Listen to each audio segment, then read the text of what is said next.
D. Prosedur dan perlengkapan pertolongan pertama pada kecelakaan atau P3K. Bila terjadi kecelakaan kerja, kamu harus segera menangani korban kecelakaan sebelum terjadi kerugian yang lebih besar.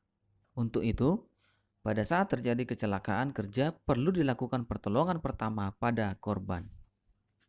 Pertolongan pertama pada kecelakaan atau biasa disingkat dengan P3K merupakan salah satu cara yang dilakukan untuk mengurangi dampak yang diderita korban saat terjadi kecelakaan.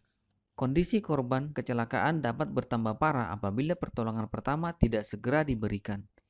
Pertolongan pertama dilakukan agar luka tidak semakin parah dan membahayakan keselamatan jiwa korban kecelakaan. Tujuan pemberian P3K. P3K diberikan kepada seseorang yang menderita sakit atau kecelakaan sebelum dibawa ke dokter atau tempat medis terdekat. Adapun tujuan pemberian P3K pada korban kecelakaan yaitu sebagai berikut. A. Meringankan rasa sakit pada korban. B. Mencegah infeksi. C. Mencegah cacat. D. Mencegah kematian. 2. Peralatan P3K. Peralatan P3K harus disediakan di semua tempat kerja, baik itu tempat kerja yang rentan mengalami kecelakaan kerja maupun tempat yang tidak beresiko kecelakaan kerja. Persediaan peralatan P3K dilakukan sebagai upaya untuk memberikan pertolongan pada korban sebelum dibawa ke dokter atau penanganan lebih lanjut. Peralatan P3K diletakkan pada tempat khusus yang disebut juga dengan kotak P3K. Kotak P3K berisi peralatan dan obat-obatan seperti berikut ini. A. Peralatan P3K. Peralatan standar yang ada pada kotak P3K antara lain kasa steril, kapas putih, Snellver band atau pembalut gulung yang sudah ditambah dengan kasa penutup luka, plester luka, gunting perban, pinset, kertas pembersih atau Kleenex, cleaning tisu, pisau lipat, pipet, masker, dan lain-lain. Selain itu, tabung oksigen dapat disediakan dalam kotak P3K untuk pertolongan pertama pada pekerja yang hilang kesadaran atau pingsan dan sesak napas. B. Obat-obatan. Obat-obatan pada kotak yang ada pada kotak P3K merupakan obat-obatan yang digunakan untuk mengurangi rasa sakit yang diderita, seperti obat pelawan rasa sakit atau asetosal, antalgin, dan sebagainya.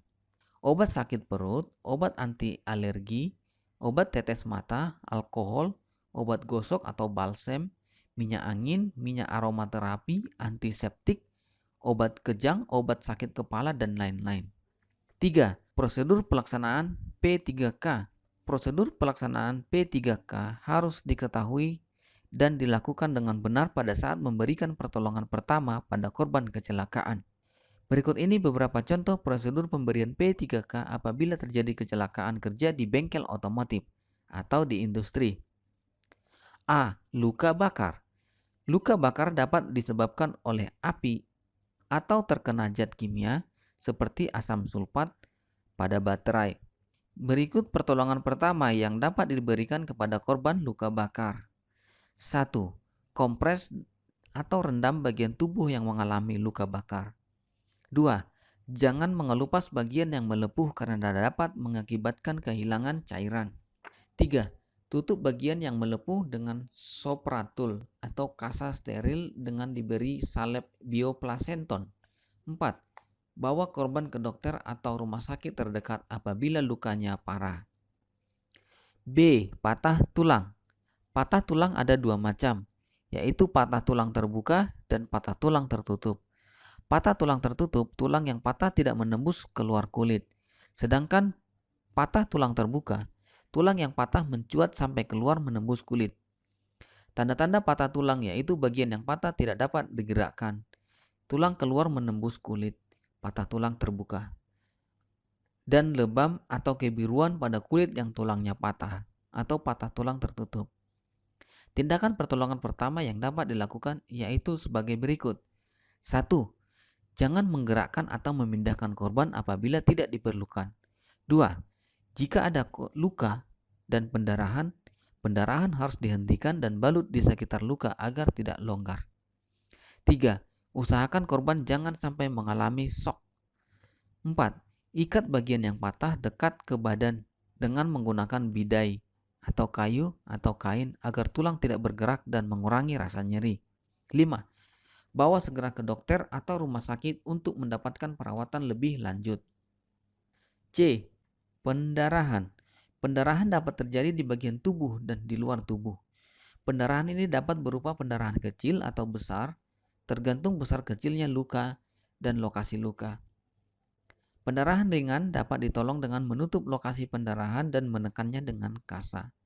Untuk menghentikan pendarahan besar, perhatikan langkah-langkah berikut. 1. Jika pendarahannya banyak dan korban tidak sadar, berteriaklah minta tolong pada orang sekitar. 2. Jangan pindahkan korban dan jaga korban tetap pada tempatnya. 3. Tekan tempat keluarnya darah dengan menggunakan media bersih seperti kain atau perban. Tangan harus dalam keadaan kondisi steril saat menghentikan pendarahan dan gunakan sarung tangan untuk mencegah penularan penyakit dari korban. 4. Jika setelah 15 menit darah masih keluar, tekan pembuluh darah besar yang menuju luka, seperti di bawah lengan kedua tangan atau pangkal paha. 5. Jangan mengambil benda asing yang mengakibatkan luka, seperti pisau atau pecahan logam. Jika ingin menutup luka, tutup luka di daerah sekitar benda asing. 6. Jika tidak terjadi patah tulang pada luka, angkat perlahan-lahan luka lebih tinggi dari jantung korban dan jauhkan dari benda berbahaya. 7. Ketika pendarahan sudah berhenti, korban harus diberi selimut untuk menjaga suhu tubuh tetap hangat dan perhatikan ada tidaknya tanda-tanda shock atau kekurangan cairan akibat pendarahan yang terjadi. 8. Bawa korban ke dokter untuk menutup luka dan penanganan selanjutnya. D. Gangguan pernapasan. Gangguan pernapasan adalah keadaan sulit bernapas sampai tidak dapat bernapas karena tersumbatnya jalan pernapasan, kelemahan, kejang otot pernapasan, atau mengisap gas beracun. Gangguan pernapasan biasanya terjadi karena kondisi lingkungan seperti asap kebakaran, debu dan partikel kecil di udara, gas buang kendaraan, dan bau-bau bahan kimia yang menyengat. Gangguan pernapasan dapat berupa napas berhenti atau sesak napas. Tindakan awal yang dapat dilakukan adalah dengan memberikan napas buatan. Pada dasarnya, pemberian napas buatan ini bertujuan untuk memberikan suplai oksigen tambahan atau membuat korban kembali bernapas, atau dengan metode pemberian napas buatan yaitu Schaefer, Silverter, Holger, Nielsen, EV, atau ABC. Airway, membuka jalan udara. B. Breathing, bernapas ke korban. C. Circulation, memulihkan sirkulasi udara.